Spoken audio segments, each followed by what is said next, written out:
오늘 오전에 내년을 섬길 재직들을 많이 임명을 했습니다만 올해는 그래도 이제 좀 꽤 여러 해 경험도 생기고 그래서 그런지 제 마음에도 훨씬 좀 여유가 생겨지는 것 같아요. 제가 사석에서 농담 반 진담 반 이야기를 합니다만 해마다 12월만 되면 한 달간 기도원 가 있으면 좋겠다 싶겠더라고요. 우리 예결산을 한다든지 인사당회를 하고 재직 임명한다든지 이 과정 속에서 얼마나 예민해지고 또 스트레스를 받게 되는지 1년 11달 교회에서 하는 다른 일은 얼마든지 하겠는데 12월에 어떻게 보면 제일 중요한 일을 하게 되는 이 타이밍에는 차라리 우리 장로님들이 알아서 좀 다 해주시고 목사는 저 멀리 가서 좀 기도하다가 왔으면 좋겠다 싶은 생각이 들 때가 많이 있었습니다. 올해는 그랬다는 게 아니고요. 이제는 많이 좀 저도 익숙해지고 노련해지기도 하고 또 올해는 그래도 평안하게 모든 일들이 다 잘 원만하게 이루어지고 있는 것 같아서 감사한 마음이 있기는 합니다. 그런데도 불구하고 이제 인사 당회를 위해서 우리 성도들의 사역 지원서들을 이렇게 정리하다 보면 아직도 여전히 아쉬움이 참 많이 있어요. 여러분 사실 냉정하게 사역 지원서를 내신 그 비율이 한 얼마나 될까요? 지금 웃으시는 분들은 안 내셔서 저하고 얼굴 마주치자 웃으시는 건가요? 얼마나 될까요? 제가 그거 통계 내면 제가 스트레스를 받으니까 통계를 내다가 말아요. 아직 한 50에서 한 60%? 나머지 분들은 모르겠어요. 무슨 의미인지. 너무나 겸손해서 내가 감히 어찌 지원을 하오리까 이래서 지원서를 안 내시는 건지 임명을 하시든 말든 마음대로 하이소 이런 마음으로 안 내시는 건지 아니면 이 광고 시간이나 사실은 어느 주는 거의 설교 시간 그 내용의 전체 주제가 한마디로 결국 뭐예요? 사역 지원서 내라 이거 아니에요? 모르셨어요? 이해가 안 되셨었어요? 좀 분명히 그 얘기를 했는데요.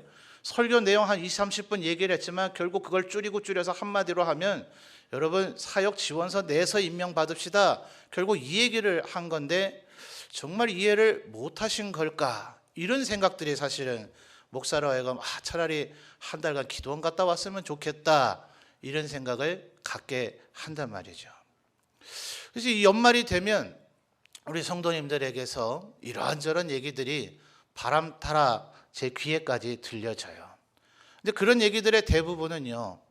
어떤 분이 정말 이런 사역을 꼭 감당해 보고 싶은데 당에서 정말 임명해 주실지 모르겠다 하는 이런 얘기는 전혀 안 들려요.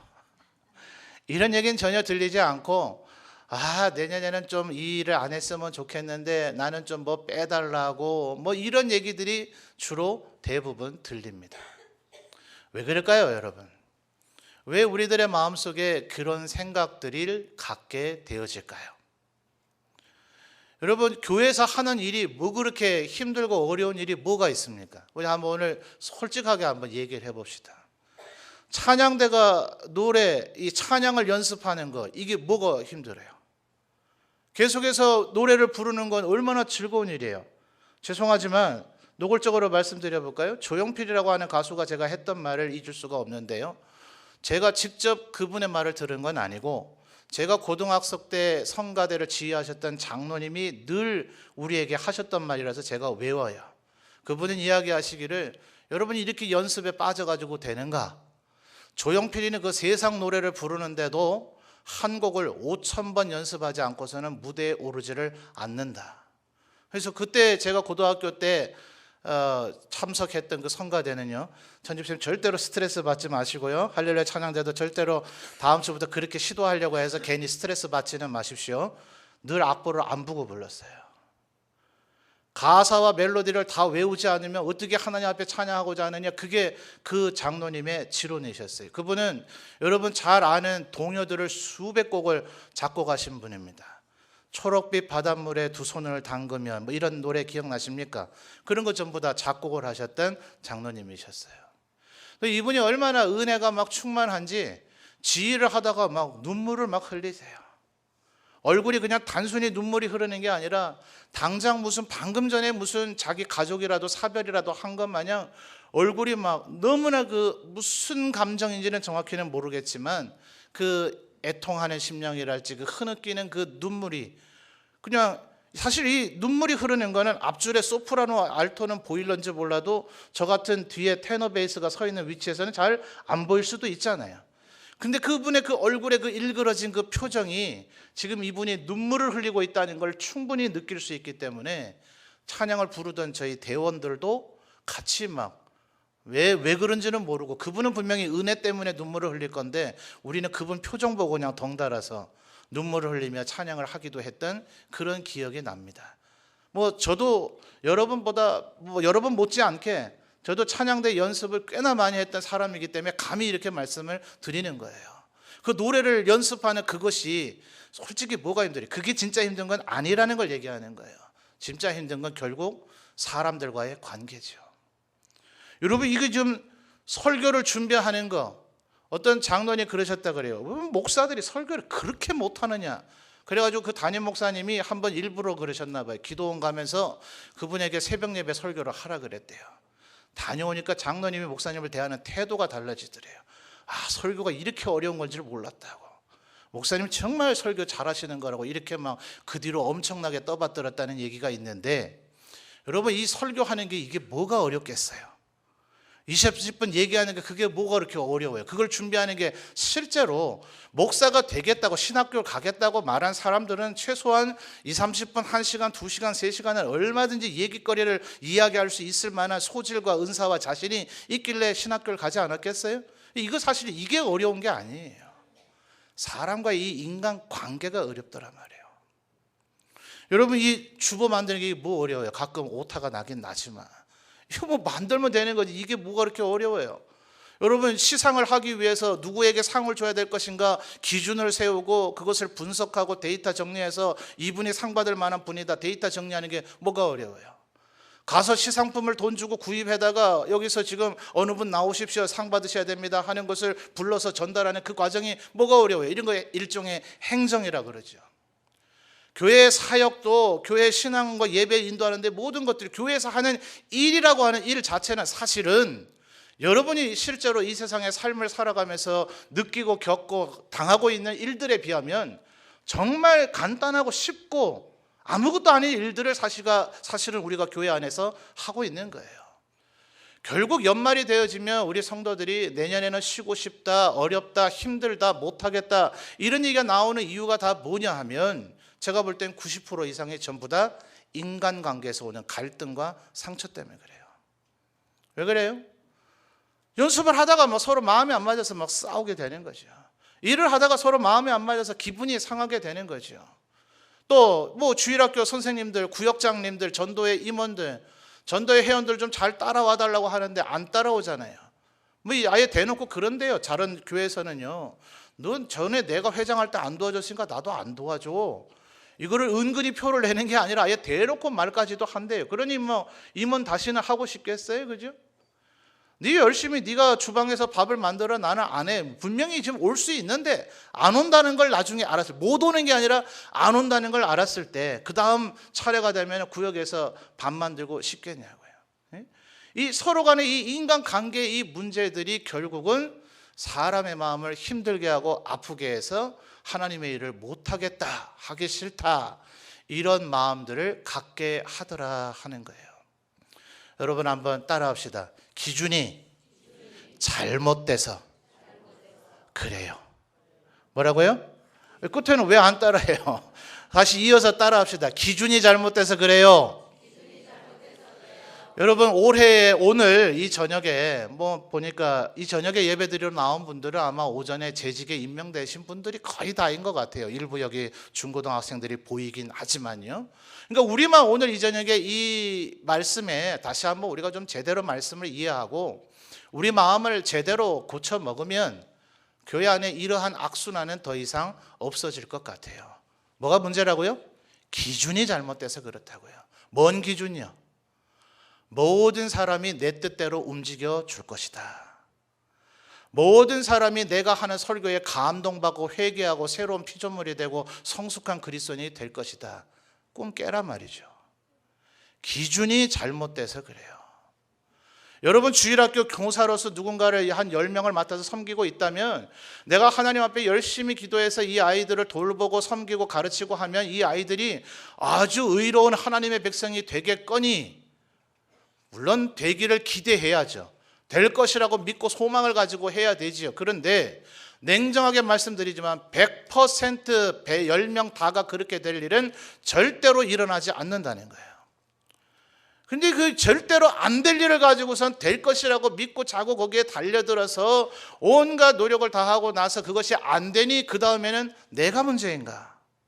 내가 무능력한 것인가? 이렇게 스스로를 생각하니까 거기에서 스트레스를 받게 되고 사역을 못하게 되겠다 하는 그런 생각을 갖게 된다 이 말입니다. 여러분, 이것을 또 너무나 오해를 해가지고 어차피 안 된대, 최선을 다해봐야 안 된대, 해보나 마나래, 그러니까 뭐 앞으로 대충 하지 뭐 하면 하나님 앞에 착하고 충성된 종이라고는 절대로 칭찬받지 못한다 이 말이에요. 하나님께서는 우리의 겉으로 드러난 성과를 가지고 우리를 평가하는 분이 아니라는 걸 여러분 꼭 기억하셔야 됩니다. 하나님은 우리가 만들어낸 결과에 관심이 있으신 것이 아니라 그 일을 대하는 우리의 태도에 관심이 있으세요. 그 일을 해내는 우리의 그 마음가짐에 관심이 있으시다 이 말이에요.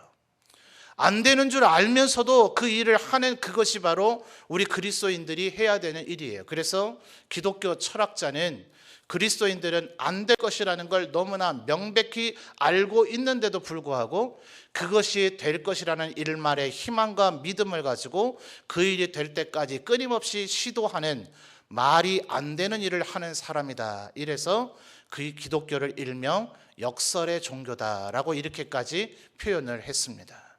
그러니 여러분이 하고 있는 그 사역이 성가대든 설교자든 행정을 하는 일이든 교회 안에서 교사든 구역장이든 전도의 임원이든 또 무엇이든지 간에 여러분이 하는 그 모든 일이 모든 것이 다 잘 이루어질 것이다. 모든 것이 다 열매를 맺게 될 것이다. 내가 다른 사람보다 월등하게 좋은 업적과 어떤 그 성과를 이뤄낼 것이다 하는 그 꿈을 깨란 말이에요. 그 기대치가, 기준점이 잘못되어 있기 때문에 우리는 쓸데없이 스트레스를 받는 거예요. 모든 것은 누구에게 달린 거예요? 하나님 손에 달린 겁니다. 하나님께서 허락하지 않으셔서 너는 올해는 10%만 추수해라 하면 겸손하게 하나님 10%라도 추수하게 해주신 것 감사합니다 하면 될 일이고요. 또 하나님께서 100%, 200%의 추수를 하게 하셨다면 하나님 나를 이렇게 사용해 주시니 감사합니다 하면 될 일이잖아요. 10%밖에 추수를 못하게 하셨기 때문에 스트레스를 받은 사람은 다른 말로 하면 그가 200%의 열매를 맺게 된다면 내가 잘나서 그렇게 됐다고 주장할 교만한 마음이 마음속에 내재되어져 있는 사람이라고 해도 과언이 아닌 거죠. 많은 성과를 나타내고 많은 열매를 맺게 한 것이 하나님이 은혜를 주신 것이 맞다면, 내가 최선을 다했다면 말이에요.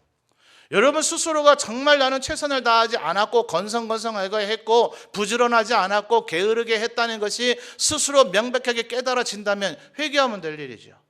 왜 남한테 핑계를 대요? 다른 사람 때문에 내가 열매를 많이 못 겠다는 그 핑계를 대지 말고 내가 정말 최선을 다하지 않아서 그렇게 됐다면 내 태도를 바꾸고 내 마음을 바꾸고 다음번에는 더 잘하면 될 거 아니에요. 그렇죠? 아멘입니까? 맞죠? 제 말이 맞죠? 그런데 정말 내가 최선을 다해서 했는데도 뭔가 안 되었다면 거기서 왜 스트레스를 받느냐 말이에요. 하나님께서 우리에게 지금 허락하신 것이 그것뿐이단 말입니다. 성경의 역사의 구석구석을 보세요. 늘 홈런 친 게 아니에요. 여러분 야구 선수 얘기를 한번 해볼까요? 여러분이 알고 있는 대단한 야구 선수가 누굽니까? 이름 뭡니까? 홈런 많이 쳤던 삼성의 그 친구 이름 뭐죠? 이승엽입니까? 예, 그 친구 제가 잘 몰라요. 운동에 대해 잘 모르는데 주워 들은 얘기가 그렇더라고요. 타자가 잘 치면 그걸 타율이라 그러죠. 그래서 0. 뭐 해가 세 글자의 숫자가 나타나서 그 사람이 얼마나 잘 치는 타자인가라는 것을 나타내는데 0. 얼마면 대단합니까? 0.34 이 정도면 대단한 거 아니에요? 제가 알기로 0.5, 0.6, 0.7 이런 선수는 아예 없는 줄로 아는데요. 산술적으로 그 뭐 얘기예요? 10번 타석에 서서 3번 치면 잘했다는 얘기란 말이에요. 홈런이든 안타든 1루 타든 2루 타든 제가 지금 정확하게 야구 용어를 정확히 모릅니다만 제가 그때 그 기사 논평을 읽고 깨달은 것이 그런 거구나. 우리가 볼 때도 지금 대단한 타자라고 하는 사람이 10번 타석에 들어가서 10번 다 홈런 치고 10번 타석에 들어가서 10번 다 2루타 3루타 안타하고 혹은 1루타 1루까지 자기가 출루를 다 한 것이 아니더라는 거예요. 그 사람도 삼진 아웃 당할 때도 많고 그 사람도 쳤지만 수비수들이 잡아서 바로 아웃됐을 때도 많더라는 거예요. 다만 다른 선수들보다 그래도 조금 더 잘했기 때문에 우리가 대단한 타자라고 얘기하는 것뿐에 지나지 않는다는 거예요. 그런데 만약 가정을 해봅시다. 이승엽 선수가 자기가 10번 중에 3번을 홈런을 쳤는데도 불구하고 그 10번 중에 3번 홈런 친 것을 스스로 나는 참 대견하다, 감사하다, 내가 어떻게 이렇게 할 수 있었을까라고 여기지 아니하고 6번, 7번 아웃된 거를 생각해서 스스로 열등감에 빠져버려서 나 야구 안 해. 이렇게 만약 그 스스로가 결심을 했다면 그 대단한 홈런왕 이승엽 선수가 지금 존재하느냐 말이에요. 아니죠? 그러니 여러분 제발 쓸데없는 그러니까 너무 과한 그 겸손으로 보여지는 그것이 사실은 교만의 가장된 반대의 모습일 수 있어요. 하나님이 나에게 10%라도 열매 맺게 해주시면 감사한 거 아니에요? 그럼 그거 안 하면 어떡할 거예요? 그거 안 하면 10% 열매라도 맺을 거냐고요. 하나님 앞에 의하든지 내가 잘하든지 못하든지 쓰임을 받아야 될 거 아니냐 이 말이에요. 여러분 아무리 대단해 보이는 여러분 볼 때에 대단해 보이는 성경에 나타난 위대한 신앙의 인물들이라 하더라도 결국 야구 선수로 비교하면 그들도 승률은 0.3, 0.4 이 정도밖에 안 되었다 하는 거예요. 그들인들 10번 타석에 서서 10번 홈런 친 그런 사람들인 줄 압니까? 결코 그렇지 않았으나 그들이 성경에까지 기록이 되어지고 오늘날 믿음의 사람이라고 칭송받고 인정받을 수 있는 이유는 그들이 끝까지 왜요? 이게 내가 좋아서 내가 하고 싶을 때 하는 일이 아니라 하나님께서 나를 부르시고 나에게 사명을 맡겨주셨으니 내가 잘하든 못하든 못해도 하나님이 그만큼 은혜 주신 것이고 잘해도 하나님이 그만큼 은혜를 주신 것이니 내가 할 것은 오직 순종하며 이 사명 감당하는 것밖에 없다라는 자세로 그 사명을 감당하였기에 그들이 하나님 앞에 믿음의 사람으로 칭찬받는 자리에 이르게 된 것이다 하는 것이에요.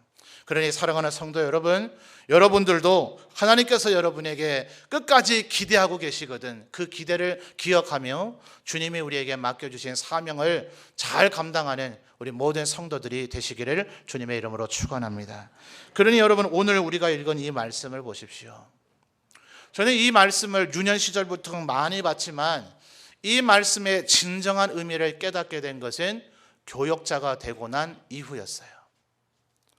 도대체 하나님 이상하단 말이죠. 뭐 때문에 15절 하반절에 보면 하사엘에게 뭘 하라고요? 기름을 부래요. 기름을 부어서 뭐 하랍니까? 아람의 왕이 되게 하고 16절에 보니 예후에게 또 뭐 해요? 기름을 부으래요. 기름을 부어서 이스라엘의 왕이 되게 하고 또 엘리사에게 또 뭐 합니까? 또 기름을 부으래요. 기름을 부어서 너를 대신하여 선지자가 되게 하라. 그때는 사실 하사엘이 누군지도 잘 몰랐고요. 예후가 누군지도 사실 잘 몰랐기 때문에 이 엘리야 이 얘기 바로 뒤에 나오는 엘리사, 이야 하나님이 후계자 세우라고 하는가 보네. 선지자가 당연히 후계자 세워야지. 우리가 1000년 만년 이 세상에 살 것인가? 하나님 부름 받기 전에 얼른 후계자를 세워야 되는 것이겠거니 그저 그 정도 이해를 했어요. 엘리야가 엘리사에게 기름을 부은 것으로 말입니다. 그런데 여러분 이 하사엘 예후가 어떤 인간들인지 아십니까? 열왕기하 8장 한번 찾아보죠.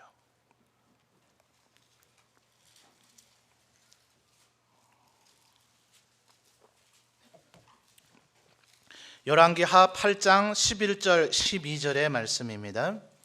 열왕기하 8장 11절과 12절 같이 읽습니다. 시작.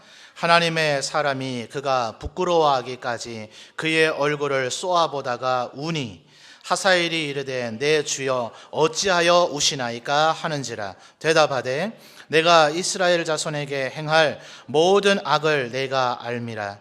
네가 그들의 성에 불을 지르며 장정을 칼로 죽이며 어린아이를 맺히며 아이벤 부녀를 가르리라 하니. 여러분, 지금 이게 누가 누구에게 하는 얘기냐 하면요, 12절이랑 10절 이렇게 보시면 엘리사가 바로 지금 우리 방금 전에 읽었던 열왕기상 19장 15절에서 하나님이 예언하시고 엘리야에게 명령하셨던 그 하사엘에게 가서 기름을 붓는 겁니다. 이때는 하사엘이 왕이 아니었어요. 베나다시라고 하는 아람의 왕이 있었고 하사엘은 군대의 장군이었습니다. 그래서 내가 너를 기름 부어서 아람의 왕을 되게 하겠다 하니 하사엘이 이래요. 나 같은 놈이 어떻게 왕이 될 수 있습니까? 하나님께서 너를 왕으로 세우신다는 거예요. 그런데 지금 우리가 읽은 11절 12절에 엘리사가 어떻게 했다고요? 그의 얼굴을 하사엘이 부끄러워할 정도로 얼굴을 쏘아보다가 11절 하반절 마지막 단어 뭐예요? 울더라는 거예요. 왜요? 이 하사엘이 이스라엘 백성들에게 행할 악행이 얼마나 대단한지를 하나님께서 엘리사에게 환상으로 보여주셨기 때문에 그래요. 12절 하반절에 보니까 뭐예요? 예루살렘 성을 불지르고, 아니죠, 저 북쪽에 사마리아 성이겠죠. 사마리아 성을 불지르고 장정을 칼로 죽이고, 이것까지야 전쟁 과정 속에서는 얼마든지 일어날 수 있는 일이 아닙니까? 근데 그 다음 뭐예요? 어린아이를 맺히고, 어린아이를 높은 데서 땅바닥에 던져서 죽게 만드는 거죠. 심지어 임신을 한 임신부의 배를 갈라서 그 여인과 그 뱃속에 있는 아기를 죽이는, 이건 정말 인간이 할 짓이 못 되죠. 어떻게 이런 인간을 하나님께서 기름 부으라고 하실까요? 여러분, 예후는 어때요? 16절에 다시 열왕기상으로 돌아오십시오. 19장 16절에 보면 예후, 북이스라엘의 아합 왕을 멸망시키고 왕이 되는 예후도 거기에서 50보 100보입니다. 아합 왕이 아주 이스라엘에서 가장 악한 왕이었지만 그 아합 왕조를 무너뜨리고 왕이 되는 예후도 바로 하나님을 배교해버리고 하나님을 떠나고 하나님을 예배하지 않고 우상 숭배하고 아합 못지않은 악행을 북이스라엘 왕조에 저지르는 왕입니다. 그런데 여러분, 여기서 지금 엘리야가 이것을 압니까 모릅니까? 모르죠. 아직은 모르죠. 혹은 한 발짝 물러나서 알 수도 있어요. 왜냐하면요, 아람이라고 하는 나라는 이때 계속해서 북이스라엘을 압박해 왔기 때문에 그래요. 아직은 아수르라고 하는 나라가 세계사 전면에 출현하기 전입니다. 그래서 다윗 왕 때로부터 북방의 위협은 언제나 하솔 아니면 아람이었어요. 그러니까 이 아람이 계속해서 북이스라엘을 공략해 왔고, 겨우 다윗 솔로몬 때를 제외하고 나서는 북이스라엘의 국력이 강해지면 아람의 공격을 겨우 막아낼 수 있을 정도였지, 아람을 정벌하는 일은 다윗과 솔로몬 시대 이후에는 한 번도 없었어요. 언제나 이 북쪽의 눈치를 봐야 되는 것이 북이스라엘의 운명이었단 말이에요. 그러니 베나다시든 하사엘이든 걔가 어떤 사람이든지 간에 그 사람이 우리 북이스라엘에 어떠한 나쁜 짓을 행할지는 보나마나 뻔한 거예요. 그러니 뭐 굳이 하사엘이 얼마나 나쁜 사람이 알았느냐 몰랐느냐가 별로 그렇게 관심거리가 되지 않는단 말이죠. 그런데 여러분, 문제의 초점은 하나님께서 엘리야에게 이 세 종류의 사람을 기름을 부으라고 이야기하셨다는 것을 우리가 기억해야 됩니다. 여러분, 그러니까요, 하나님의 교회에는 절대로 엘리트주의가 있으면 안 됩니다. 세상 그런 거 많이 하죠. 고등학교도 평준화 만들었다가 다시 또 깨트린 거 아니에요? 뭐 특목고니 자사고니 뭡니까, 뭐 과학고니 뭐 외고입니까, 별 학교가 다 있더만요. 또 들어보니 뭐 문창이고 여고도 그런가 모르겠습니다만 점고고 보니 뭐 제가 문창 얘기만 많이 들었는데 청운반이요? 뭐 이런 특별반이 또 있다면서요. 계속해서 학생들 사이에서 엘리트, 또 거기서 엘리트, 이게 지금 세상의 추세예요. 그런데 하나님은 우리에게 그렇게 하라고 얘기하고 있지가 않다는 거예요. 여러분, 주로 어디서 스트레스를 받으세요? 저 사람이 정말 하나님의 사역을 맡아가지고 너무나 잘해요. 한 번도 흔들림이 없어요. 늘 일관되게 그 자리에서 자기의 사명을 잘 감당하고 늘 그분은 상냥하고 친절하고 다른 사람에게 희생하고 양보하고 그분은 늘 하나님 앞에 정말 경건을 힘쓰고 기도하기를 너무 잘하는 사람을 보면 스트레스 받아요? 만약 그런 분은 지금 회개해야 되죠. 그렇죠? 맞아요? 아니에요? 그런 분은 회개해야 되죠. 지금 이 자리에 계신 우리 성도님들은 전부 나름대로 하나님의 일을 열심히 하고자 하는 충성스러운 일꾼들인데 우리들이 뭐 때문에 지치고 뭐 때문에 힘들어하냔 말이에요. 저 사람 뭐 때문에 우리랑 같이 일한다고 했노? 이런 사람 때문에 힘들지 않아요? 아니, 저 사람 직분이 뭐라도 저 사람 왜 저래? 이런 사람 때문에 힘들지 않아요? 정말 하나님 앞에 일관되고 흔들림 없이 말하자면 엘리야와 엘리사 같은 사람을 보면, 모세 같은 사람을 보면, 여호수아 같은 사람을 보면, 기드온 같은 사람을 보면 우리가 그런 사람 때문에 열받고 힘든 거 아니잖아요. 다시 한번 서론에 제가 뭐라고 얘기했어요? 하나님의 교회 안에서 행해지고 있는 일들이 힘든 일이 사실 없단 말이에요. 찬양대가 성가 연습하다 힘든 게 아니라고요. 목회자가 설교를 준비하다 힘든 게 아니라고요. 우리 장춘만 목사님이 주보 만들다가 힘든 게 아니라고요. 사람과의 관계 속에서 말 주고받고 네가 이래야 되니 내가 이래야 되니 서로가의 그 관계와 역할 속에 주로 바로 사람 때문에 열을 받고 힘들고 스트레스 받고 상처를 받게 되는데 이 사람들이 정말 일을 열심히 하고 충성스럽고 본이 되어지고 하나님 앞에 거룩하고 경건해가지고 이 사람 보고 화나고 스트레스 받고 상처받는 일은 없단 말이에요. 뭔 일을 그렇게 하냐 말이지. 차라리 그 일을 맡지를 말든지 한다고 맡아놓고서 일을 안 하고 있으니까 당신이 똑바로 할 것이라는 걸 기대했다가 빵 꺼내고 실패하고 엉터리로 해버리니 당신이 한 그 저질러놓은 그 일을 수습하기 위해서 더 힘들지 않느냐 이런 것 때문에 스트레스 받는 거 아니냐고요. 그래서 안 하겠다 못하겠다 힘들다 이런 일이 벌어지고 있는 거다 이 말이에요. 여러분 지금 우리 사회에서 벌어지고 있는 일들에 대한 명백한 진단과 거기에 대한 처방을 여러분이 스스로 가질 줄 알아야 돼요. 그래서 아까 제가 뭘 따라하라고 했어요? 다시 한번 따라합시다. 기준이 잘못돼서 그래요. 뭐가 잘못됐다고요? 기준이 잘못됐다고요. 여러분 하나님의 교회 안에 아주 충성스럽고 헌신되고 하나님 같은 사람들만 모여 있을 것이라는 그 잘못된 환상과 기대를 제발 깨트려 버리시라고요. 하나님 교회는 그런 곳이 아니에요. 그런 곳이라면 바로 당신은 여기 있을 자격이 없잖아요. 뭔 말인지 이해되세요? 여기 있는 사람들이 전부 다 하나님과 같이 완벽한 사람만 있는 곳이 만약 교회라면 지금 그 생각을 하고 있는 바로 그 사람 당신은 여기 있을 자격이 없잖아요. 당신 그런 사람이 아니니까. 이해되시죠?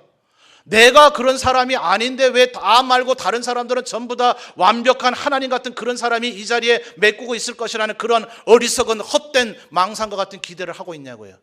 내가 아직 덜 되어져 있으면 저 사람이 덜 되어져 있는 것이 너무도 당연한 거 아니에요? 그렇죠? 그러니 바로 기대와 기준점이 잘못되어져 있기 때문에 그런 스트레스를 받는다 하는 겁니다. 그래서 여러분 기준점을 아예 바꾸셔야 돼요. 그래서 어떤 목사님이 뭐 교회 안에서뿐만이겠습니까? 교회 밖에서들 이런 얘기들 많이 하잖아요. 아이고 너희들 예수 믿는 사람들 보이면 너희 뭐 예수 믿는 사람들 이렇게 말했겠습니까? 그죠? 더 안 좋은 말로 말했겠지요. 예수 믿는 너희들 보니 내가 교회 가기가 싫단 말이죠. 내가 뭐 교회 다닌다고 하면서 이런 짓도 하고 이런 짓도 하고 이러고도 하고 뭐 이러고도 하니 그래서 이제 이 목사님이 그분에게 이렇게 대답을 했다는 거예요. 여보세요. 교회라고 하는 곳은 말이죠. 마치 목욕탕과 같은 곳이다 하는 거예요. 목욕탕 주로 어떨 때 갑니까? 어떨 때 가세요? 때가 참해. 그렇죠? 때가 차야 가는 곳이 목욕탕 아니에요? 그래서도 성경에서도 때가 참해 나오잖아요. 그러니 때가 차서 목욕탕에 왔으니 그 사람 어때요? 더럽죠. 그죠? 옛날에 지금이야 다 살기 좋아졌습니다만 제가 뭐 저가 이렇게 나이가 많은 나이도 아닌데요. 제가 청소년기에 아버지가 경기도 북부의 농촌에서 목회를 하실 때 대도시마다 공중 목욕탕, 대중 목욕탕이 다 있지만 그때만 해도 그런 농촌에 뭐 목욕탕이 있습니까?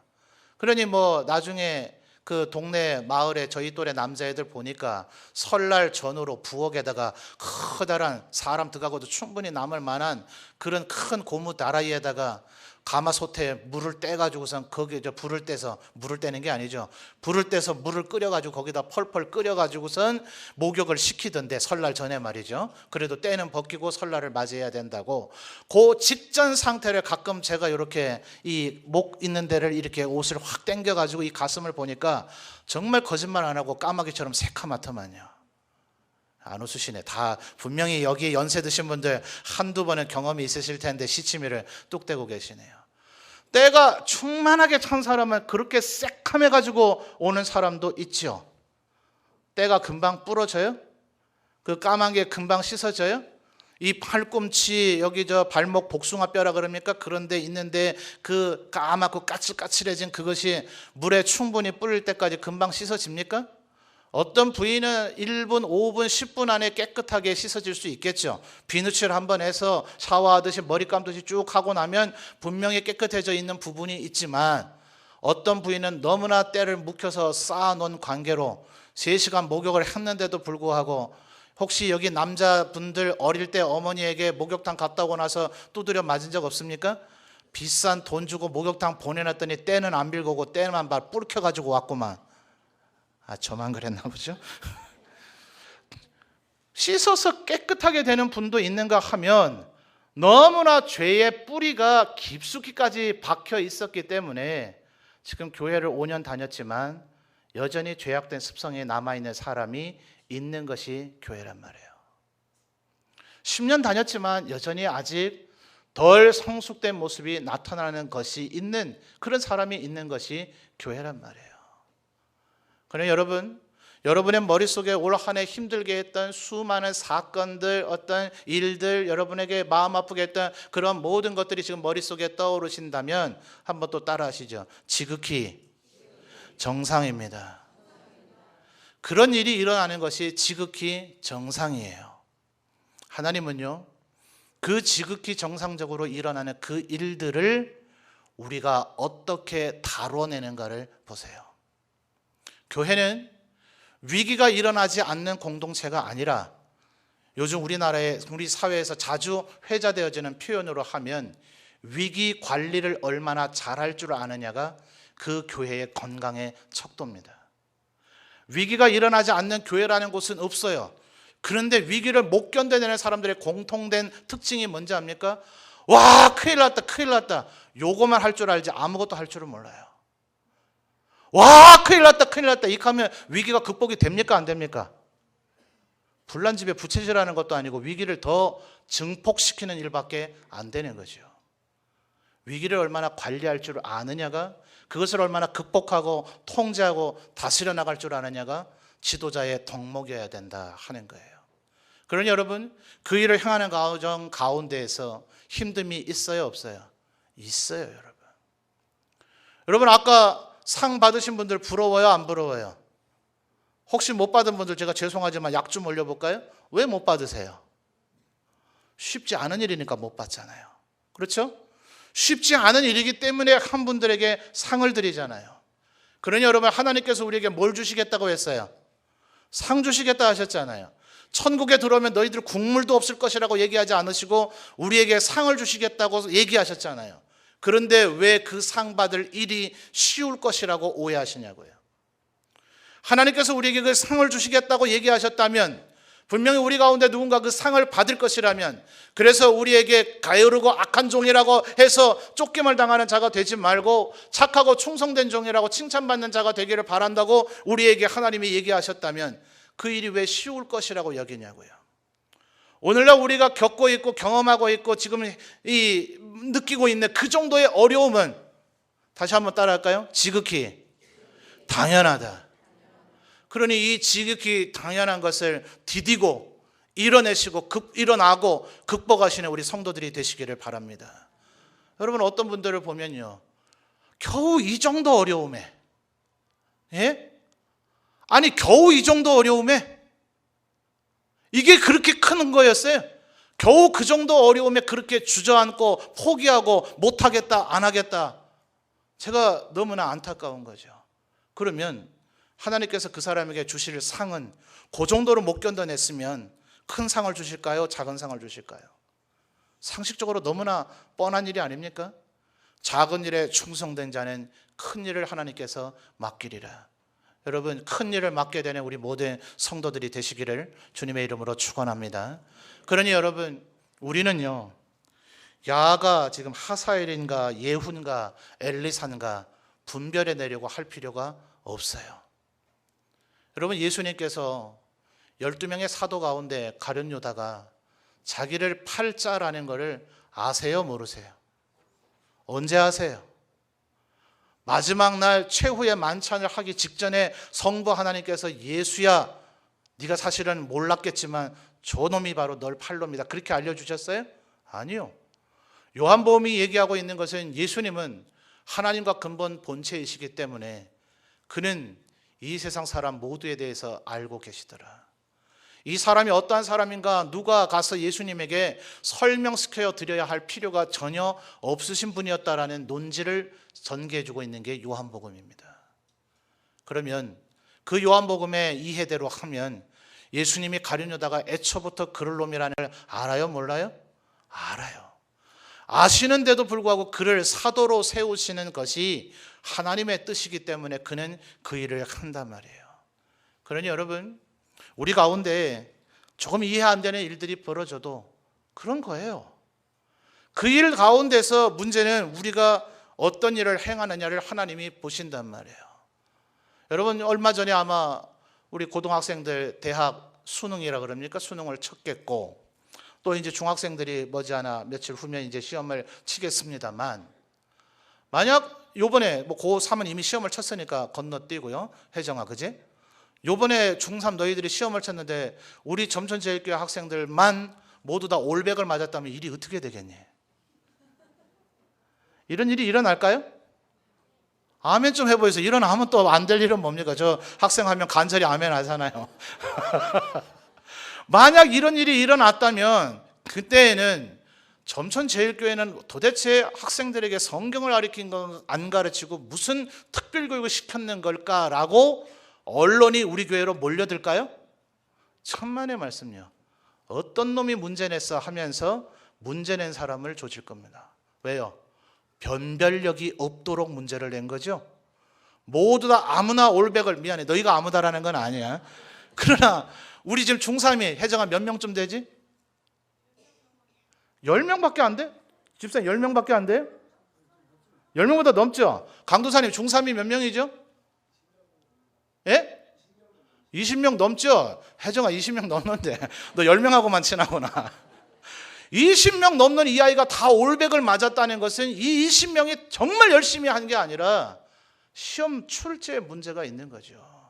그래서 그렇게 문제가 되면 안 된단 말이에요. 올백은 전국에 한 명이 나올까 말까 하도록 문제를 내야 변별력이 생긴 문제다라고 얘기를 한단 말이에요. 그러니 여러분, 하나님 앞에 우리가 모두 다 그렇게 상 받기가 쉽겠어요? 애초부터 이 일은 쉽지 않은 일이란 말입니다.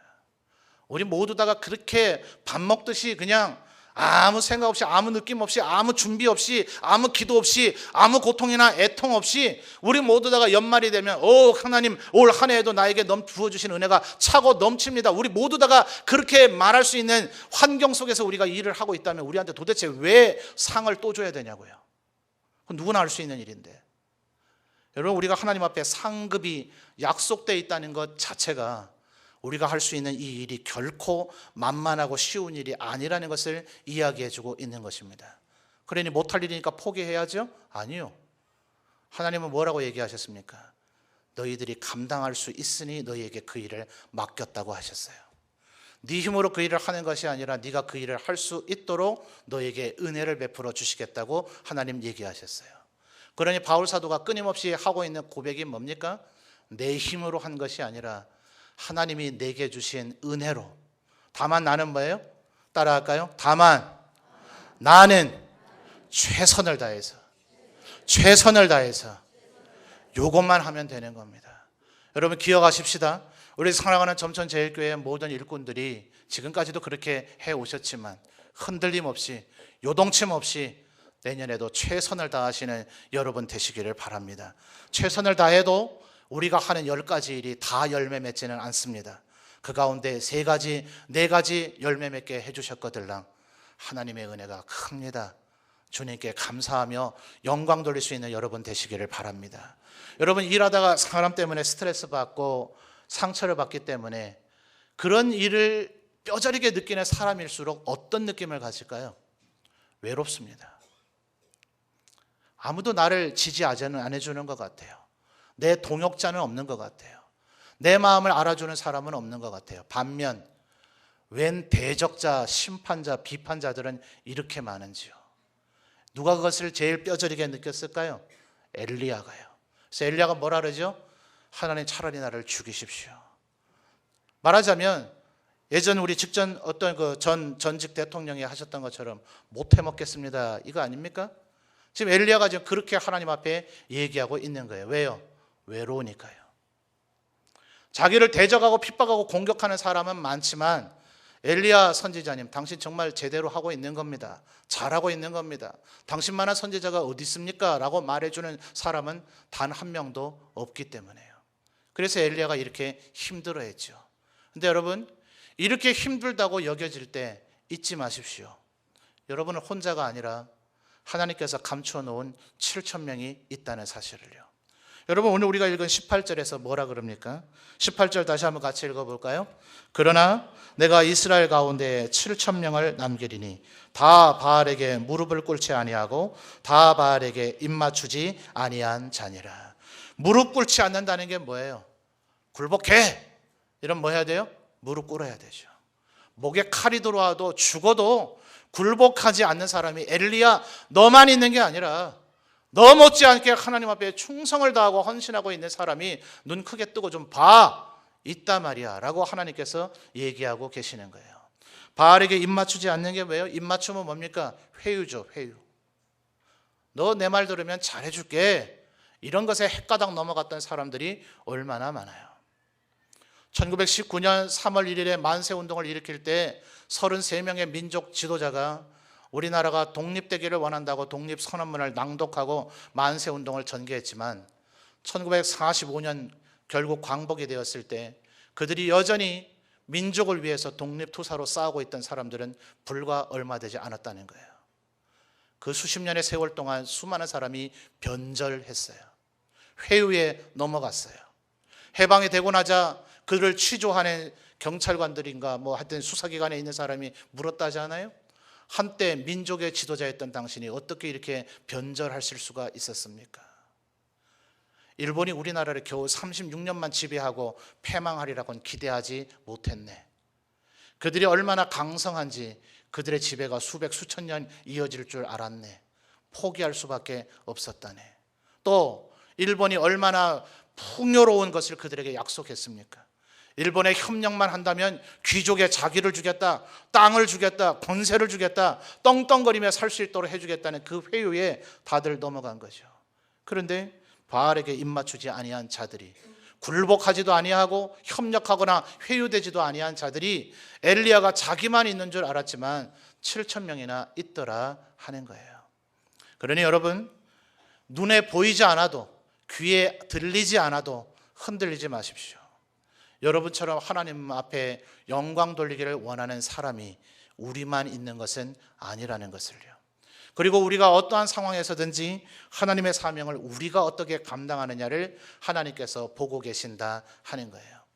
반대로 한번 생각을 해보십시다. 여러분, 그러면 엘리야 같은 사람은 내가 하사엘이든 내가 뭐 예후든 내가 엘리야든 나를 잘 섬겨줄 거니까 나는 마음대로 행동하면 됩니까? 큰일 나는 거죠, 여러분. 이 사람은 하나님의 백성이 아닙니다. 구원받은 사람이 아닙니다. 엘리야가 아무리 하사엘에게 기름을 부어줬다 한들, 예후에게 기름 부어줬다 한들, 이는 신약 성경에서 말하는 바대로 불의의 병기로 하나님이 쓰고 버리시는 존재밖에 되지 않습니다. 그래서 바울 사도는 우리에게 끊임없이 얘기하잖아요. 너희가 불의의 병기가 될 것이냐, 의의 병기가 될 것이냐. 하나님 손에 붙들린 바 되어지는 의의 병기가 되시기를 주님의 이름으로 축원합니다. 여러분, 그러면 우리의 주변에 우리를 때때로 힘들게 하고 지치게 하는 사람을 위해서 우리가 해야 될 것은 뭡니까? 하사엘과 예후와 엘리사에게 엘리야가 끊임없이 하고 있는 것이 뭐라고요? 기름을 부었다고요. 여러분, 기름을 붓는다는 것은 고대로부터 왕과 선지자와 제사장을 임명하는 임명 예식이죠. 다윗의 머리에 기름을 붓잖아요. 선지자들 머리에 기름을 붓잖아요. 제사장을 세울 때 기름을 붓잖아요. 여러분, 그런데 저와 여러분이 그런 권한은 없어요. 우리가 지금 왕이나 선지자나 제사장을 세울 수 있는 우리의 손에 하나님께서 기름을 부어 들려주신 것은 아니에요. 그런데 성경 구석구석에서 성령의 은혜가 우리에게 흘러 넘치는 것을 기름 부으심이라고 묘사하고 있다는 것을 기억하셔야 됩니다.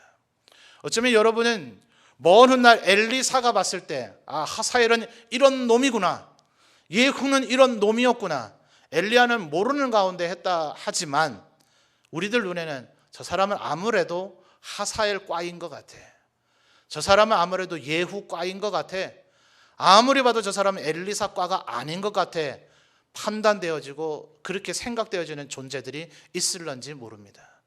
그러나 그렇다 하더라도 오늘 우리가 그를 위해서 해야 될 일은 뭐라고요?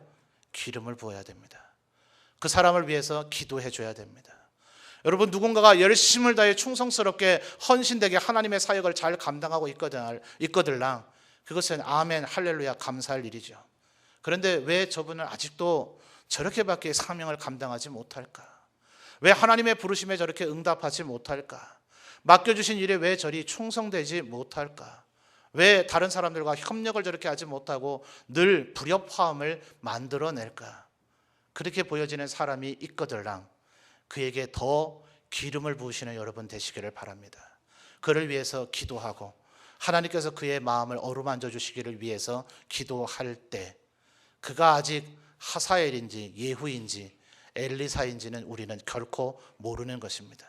하나님께서 그를 엘리사와 같이 들어 쓰시게 될 수 있도록 하나님이 우리에게 기대하는 것은 셋 중에 누가 엘리사냐라는 걸 분별해내는 것이 아니라 하사엘 예후는 추려내고 엘리사만 엘리트 양육을 하라는 것이 아니라 그저 그가 하사엘인 게 명백하든 예후인 게 명백하든 그거를 의의 병기로 쓰든 불의의 병기로 쓰든 건 하나님이 하실 일이니 우리에게 맡긴 것은 오직 그에게 기름을 부으라고 하는 것뿐이니 우리는 그를 위해서 여전히 기름 붓고 그를 위해서 여전히 섬기고 그를 여전히 사랑하고 그를 위해서 기도해 주는 것이 우리가 해야 될 일이다 하는 것을 꼭 기억하시는 우리 점천제일교회 모든 일꾼들이 되시기를 바랍니다.